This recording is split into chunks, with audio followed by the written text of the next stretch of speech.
శ్రీమాత్రే నమః. ఈరోజు ఒక అద్భుతమైన లీల. భగవంతుడి లీలలో ప్రతిదీ అద్భుతమే అని అనుకోండి. ఏదో మనసు తృప్తికి ఇదొక అద్భుతం అని చెప్తూ ఉంటాను. సరే, మనం తిరుమల గురించి చెప్పుకున్నప్పుడు తొండమాన్ చక్రవర్తి ఆయన కథని అందరూ వినే ఉంటారు. తొండమాన్ చక్రవర్తి స్వామివారికి బంగారపు పుష్పాలతో పూజ చేస్తూ ఉంటే ప్రతిరోజు మళ్ళీ మరుసటి రోజు ఏమో తొండమాన్ చక్రవర్తి వచ్చి స్వామివారికి పూజ చేయాలి అని అనుకున్నప్పుడు అక్కడ మట్టి పుష్పాలు కనిపించేవి. ఈ తొండమాన్ చక్రవర్తికి ఒకరోజు అనుమానం వస్తుంది. ఏంటయ్యా, నేను బంగారు పుష్పాలతో కదా పూజ చేశాను, ఇవి ఎలా వచ్చాయి అని.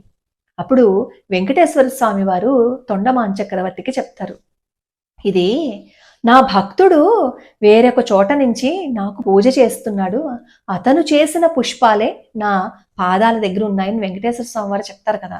ఆ కథ అందరికీ తెలిసిందే, మన ఛానల్లో కూడా ఉంది ఆ కథ.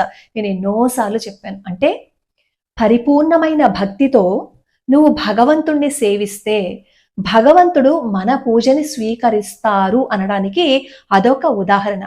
అచ్చం అలాంటిదే ఇంకొక అద్భుతమైన లీల, జగన్నాథుడి లీల. అసలు పూరీ క్షేత్రంలో జరిగిన లీలలు అన్నీ ఇన్ని కావు తెలుసా. అడుగడుగున ఎన్నో లీలలు. ప్రతి వేషానికి ప్రతి దానికి ఒక అద్భుతమైన లీల మనకి కనిపిస్తూనే ఉంటుంది, వినిపిస్తూనే ఉంటుంది. మనం భగవంతుడి పాదాలు పట్టుకోవాలే గాని భగవంతుడు ప్రతి ఒక్కరి జీవితంలోనూ అనుగ్రహ వర్షాన్ని కురిపిస్తారు. రామదాసు అనే ఒక భక్తుడు పూరికి దగ్గరలోనే ఒక ఊరిలో ఉంటూ ఉండేవారు. ఆయన చిన్నప్పటి నుంచి వాళ్ళ ఇంట్లో, మన ఇంట్లో పరిస్థితులు ఎలా ఉంటే పిల్లలు కూడా అలానే పెరుగుతారు అనడానికి ఈ రామదాసు జీవితం కూడా ఒక ఉదాహరణ. ఇంట్లో ఎప్పుడు భగవంతుణ్ణి సేవిస్తూ ఉండేవారు. ఈ రామదాసుకి కూడా భగవత్ సేవ అలవాటైపోయింది. అందులోనూ జగన్నాథ క్షేత్రానికి దగ్గరలో ఉన్నారేమో, జగన్నాథుడు అంటే ఈయనకి పరమ ప్రీతి. ప్రతిరోజు వాళ్ళ ఊర్లో ఉన్న దేవాలయాలకు వెళ్తూ భగవత్ సేవ చేస్తూ ఉండేవారు. ఒకరోజు ఆయనకి ఏమనిపిస్తుందంటే జగన్నాథుడిని దర్శించుకోవాలి అని అనిపిస్తుంది. మనసులో ఎంతో తీవ్రంగా ఆ కోరిక పెరిగిపోతూ ఉందన్నమాట. కానీ పాపం అతి పేదవాడు అవటం వల్ల పూరి జగన్నాథ క్షేత్రానికి వెళ్ళి దర్శించుకోవాలి అంటే అతని దగ్గర ఆర్థికంగా ఏం లేదనమాట. సరే, అలా మదన పడుతూ ఉంటారు. ఒక రోజు ఏమవుతుందంటే ఆ వీధిలో పనస పళ్ళు అమ్ముతున్న ఒక వ్యాపారి కనిపిస్తాడు. అది చూడగానే చూడండి, ప్రతిదాన్ని భగవంతుడితో అనుసంధానం చేసుకోవడం అంటే చూడండి, అసలు ఆ పనస పండును చూసామని అనుకోండి, వెంటనే మనకేమనిపిస్తుంది, అబ్బా ఎంత బాగుందో, ఆ తొనలు ఎంత తీయగా ఉంటాయో, తింటే బాగుండు కదా అని అనిపిస్తుంది. కానీ రామదాసుకి ఏమనిపించిందో తెలుసా, అబ్బా ఎంత బాగుందో, మంచి సువాసన వస్తుంది కదా, ఈ పనస పండుని నా జగన్నాథుడికి తీసుకువెళ్తే ఎలా ఉంటుంది అనే ఆలోచన వచ్చింది. సరే, ఆ ఆలోచన వచ్చిందే తడవు ఇంటికి వెళ్ళి గబగబా అన్ని వెతికితే ఏదో కాస్త ద్రవ్యం కనిపించింది. వెంటనే ఆ పనస పండుని కొనేశాడు. సరే, కొనేయడమైతే కొనేశారు, కానీ ఎలా తీసుకువెళ్ళాలి దీన్ని? పూరీ క్షేత్రం వాళ్ళ ఊరికి కొంచెం దూరంలోనే ఉంది.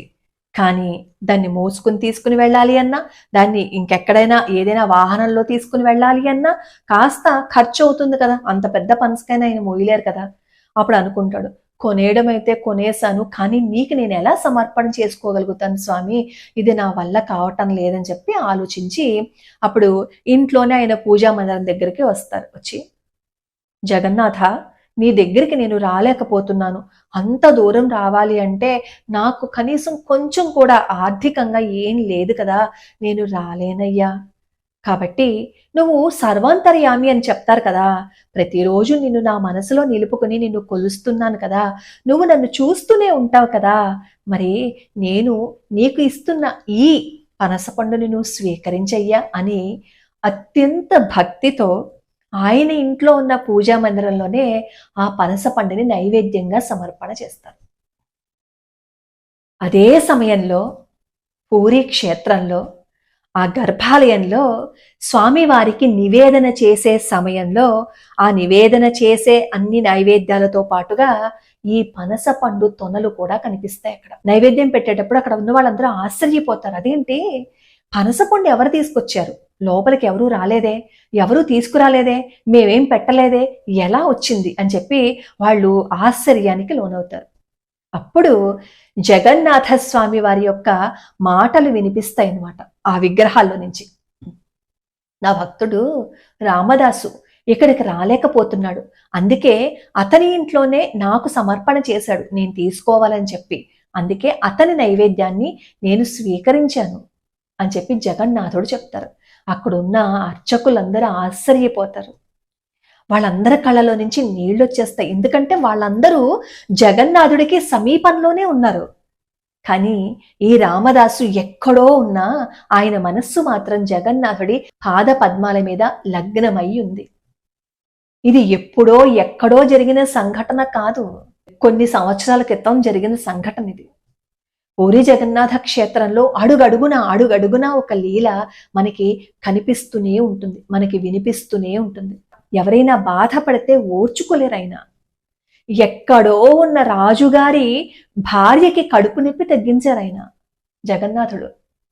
రాజుగారి కూతురు విష్ణుప్రియ ఉత్తరం రాస్తుంది జగన్నాథుడికి. ఆ ఉత్తరం ఈ రోజుకి జగన్నాథుడి గర్భాలయంలో ఉంటుంది. ప్రతి ఒక్క లీల వింటుంటే మనసు ద్రవించిపోతుంది.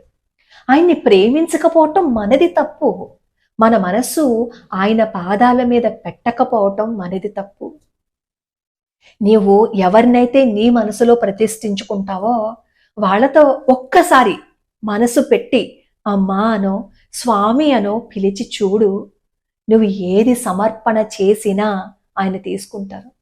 అప్పుడు వెంటనే అంటారు, అవును కదండి, నిజమే కదా, మనం దేవాలయాలకి వెళ్ళడం మానేయచ్చు, ఇంట్లో పెట్టుకుంటే దేవుడు తీసుకుంటాడు అనొచ్చు.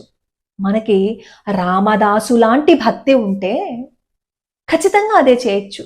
మనకి ఇంకా అంత పరిపూర్ణత రాలేదు కదా, అది రావాలి అంటే ముందు ఈ రామదాసు చేసిన పని కూడా ప్రతిరోజు దేవాలయానికి వెళ్ళి ప్రతి క్షణం జగన్నాథుణ్ణి దర్శించుకోవాలి అని తపన పడిపోయారు. అలా తపన పడిపోతే నిజంగా నువ్వు అక్కడికి వెళ్ళలేని స్థితి ఉంటే నీ కోసం వస్తాడు జగన్నాథుడు. పొద్దున్న కూడా నేను ఒక షార్ట్ వీడియో చెప్పా. గోపిక నేను రాలేకపోతున్నాను, నేను రాలేకపోవడానికి ఈ శరీరమే కదా అడ్డుగా ఉంది, అయితే నేను త్యాగం చేసేస్తాను ఈ శరీరాన్ని అంటే కృష్ణ పరమాత్మ వచ్చాడు. జానాబాయి కోసం కృష్ణ పరమాత్మ రాలేదా? సక్కుబాయి కోసం కృష్ణ పరమాత్మ రాలేదా? చోకావేళ కోసం రాలేదా? ఇలా ఎందరి భక్తుల చరిత్రలు మనం విన్నా వాళ్ళందరూ భగవంతుడి కోసం తపన పడిపోయిన వారే. అటువంటి ప్రేమ పెంచుకుంటే మన జీవితం ధన్యమైపోతా చెప్పండి. ఇంకొక అద్భుతమైన లీలతో మళ్ళీ కలుసుకుందాం. లోకా సమస్త సుఖినో భవంతు, సర్వే జనా సుఖినో భవంతు.